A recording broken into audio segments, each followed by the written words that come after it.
You don't rise to the level of your goals.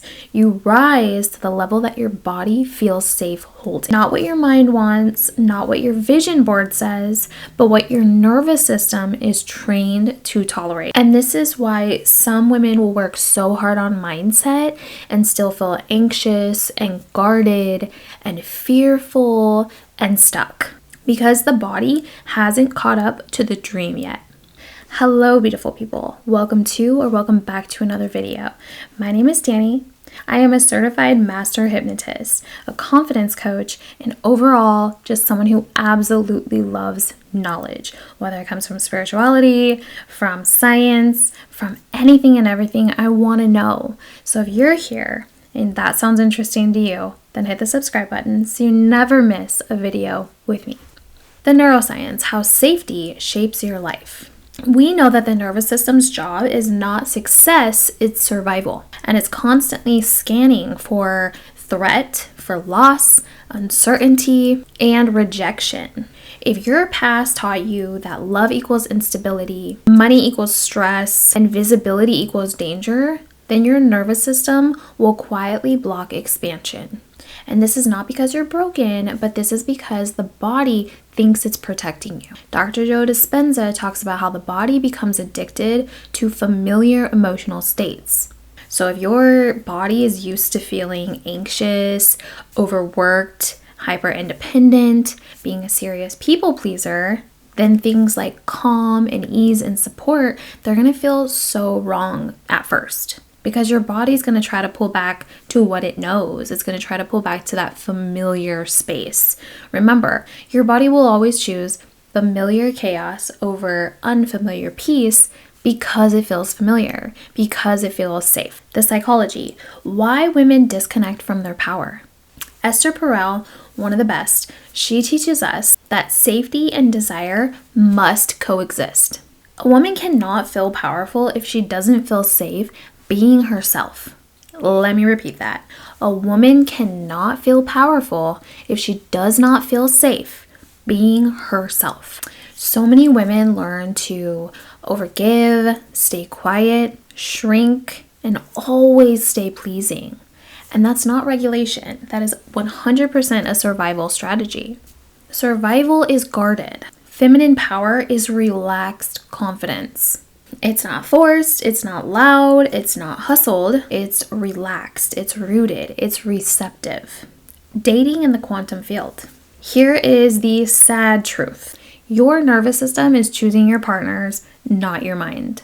You don't attract what you want, you attract what your body feels safe with. So if your body is used to inconsistency, emotional unavailability, chasing, proving your worth, then these butterflies might just mean your nervous system is recognizing that familiar chaos and it's not aligned.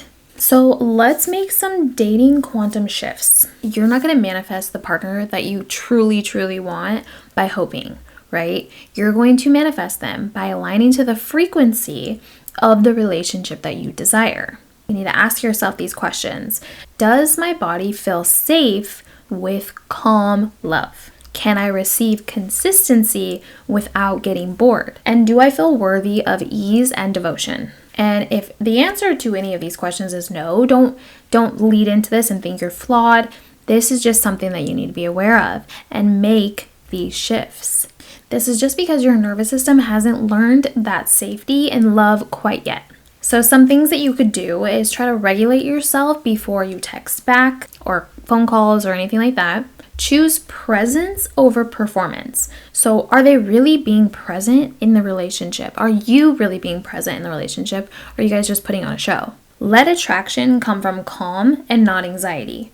And I've had this happen to myself before multiple times where you feel very anxious when you're around this person and you can't figure out why. But I've also had it on the other side where you're around that person and they feel so calm to you. It's like, I don't know why being around this person just makes me feel so at ease. That's what you want to opt for. You want to lean towards people who feel safe, where you're feeling that safety from them and not the drama. When there's always something going on in the relationship and you're like, why are you doing this? Why are you starting problems with me? The drama needs to be It needs to be done. Like that type of stuff, it needs to be let go.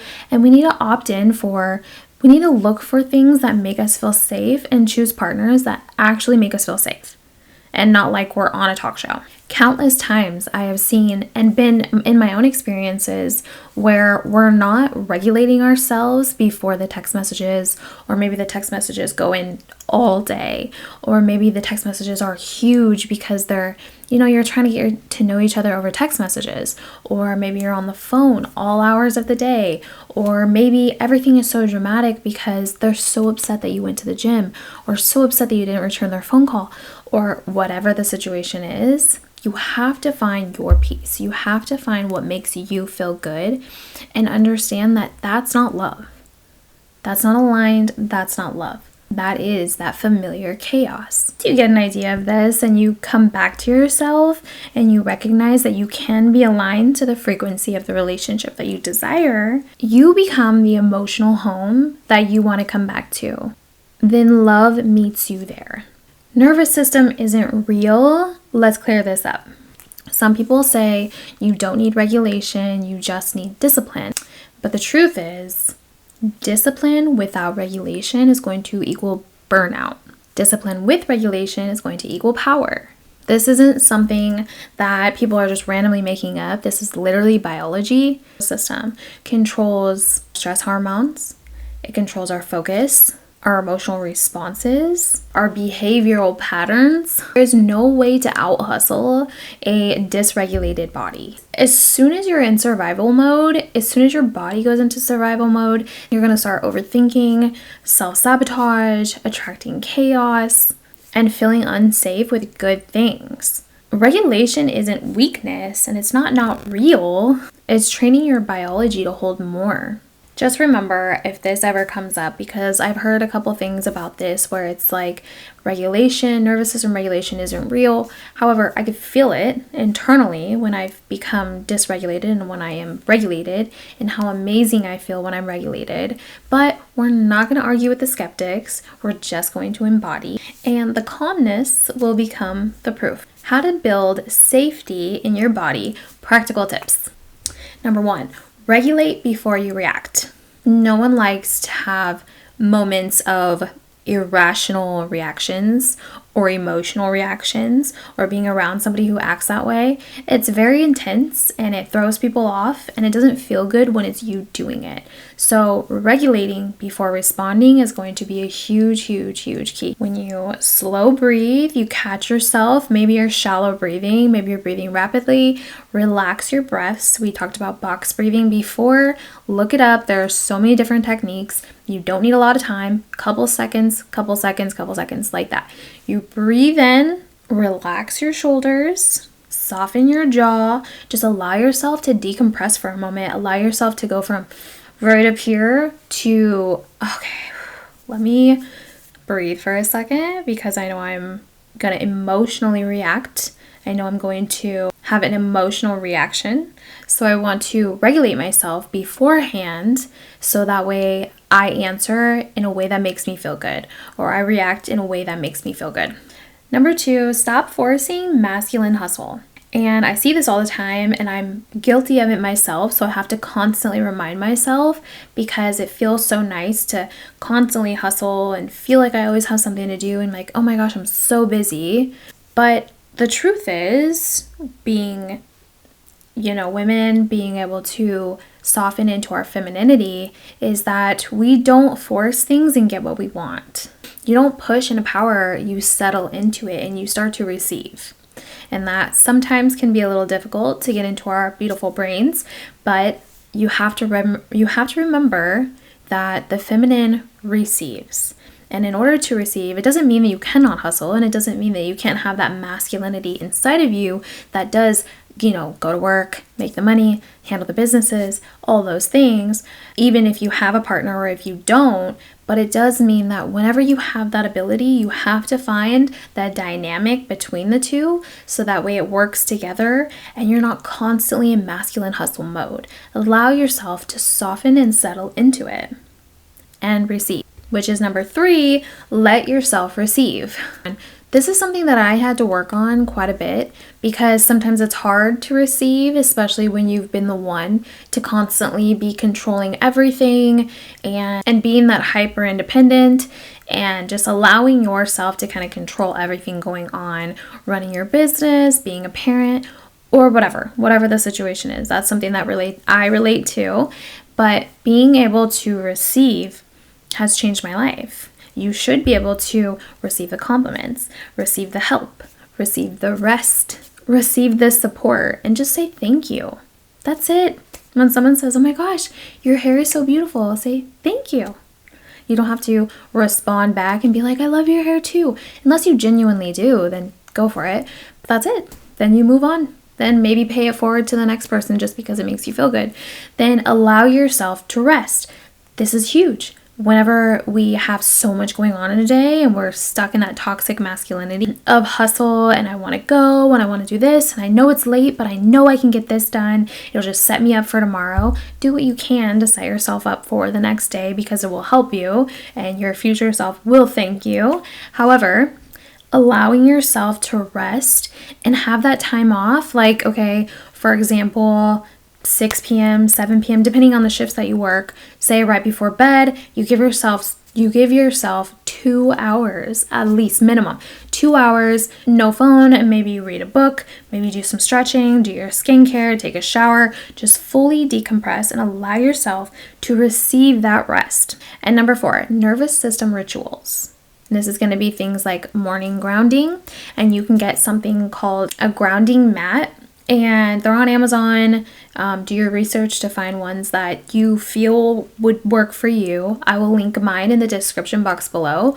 But if you don't have grass or anything that you can go outside and step on barefoot, you can imagine it, visualization, imagine all the things, or you can get a grounding mat and as well do the visualization on that. Because grounding, especially in the morning when you start your day, is amazing for your nervous system.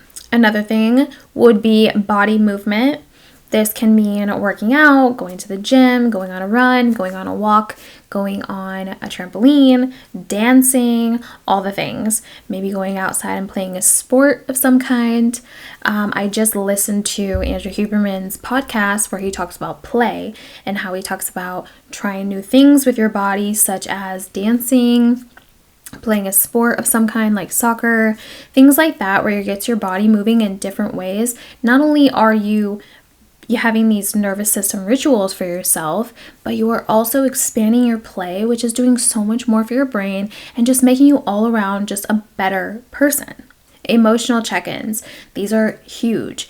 Maybe you're having a stressful day and you're like, I don't understand why I'm feeling like I want to hurt somebody, or I'm feeling like I'm so stressed out right now, and I know I can regulate myself and get back into the motion of feeling good and feeling great, but there's something about it that I just don't want to. I just kind of want to be pissed off. Check in with yourself. Figure out why. Why is it? What happened? Give yourself that love and that care and that TLC that you need so that way you can get back to a regulated state. So let's talk about what to do. We are going to choose calm over chaos, even though our body wants to choose the chaos if it's familiar. We are going to choose presence over panic. In the book, The Power of Now, he always talks about how nothing matters besides the moment here and now. Now, we do have our life situations that there could be a future presentation that's coming, maybe there's a bill that's due, whatever the situation is, those do matter. But if you think about it, and if you ever feel into the present moment, being present will take all that and just wash it away. So we're going to choose presence over panic. We're going to choose self-trust over control. As a once crazy control freak, now I can understand the situation and understand that I do trust myself. So even if it doesn't go according to plan, I know that I got me and I know that I can handle the situation, and I have so much proof out there showing that I can and I will and I do. So that gives me even more trust in myself, and then I don't have to worry about control. And we are going to choose softness over strength. And this is going to be sometimes, because sometimes there's always that moment for strength, but for the most part, let's stay soft. Let's allow ourselves that moment of softness. What we're not going to do, We're not going to glorify stress. We're not going to be like, oh my gosh, I'm so stressed. I'm so busy. I'm so this. Like, we're all busy. We all have things going on. You're stressed. A lot of the world is stressed. So we're not going to glorify it and hold it on a pedestal. We're not going to confuse urgency with importance. And this is also something that we have to get into our heads sometimes, that not everything is urgent. Sometimes things are important and they need to get done at a certain time and with a certain, quality of whatever it is. But the urgency of it, maybe it's not so dramatic. So let's make sure we decide what's urgent and what's important. We're not going to abandon our body for results. So we're not going to skip out on a bunch of meals so that way we can get to the scale to say a certain number. We're not going to allow ourselves to maybe take that second or third workout in a day or go to the gym every single day just because we're trying so hard to grow our glutes. Whatever the situation is, make sure you're tending to your body and you're not abandoning her, because she needs you and the results will come. And we are not going to hustle for worthiness. We are automatically worthy. We are here. We are alive. We are human. We are worthy. Animals, whatever, they're all worthy. Just being here alive in this time, in this space, in this moment, we are worthy and we don't have to prove anything to anyone. Your magnetism doesn't come from effort, it comes from safety. When your body feels safe, your confidence softens, your boundaries strengthen, your energy stabilizes, and your glow becomes undeniable. You don't need to be more aggressive, you need to be more grounded. That is feminine power. So thank you so much for watching my video, and I hope that I shed a little bit more light on the quantum and your feminine power. Don't forget to get your copy of my book. It's called Full of Yourself, A Guide to Becoming Your Most Audacious Self, and I will link it in the description box below. I will put my Instagram right here on the screen. If you'd like to have a conversation or like to inquire about hypnosis, I would love to have a chat. And again, thank you so much for watching this video. And until next time, love yourself boldly and live audaciously. Bye.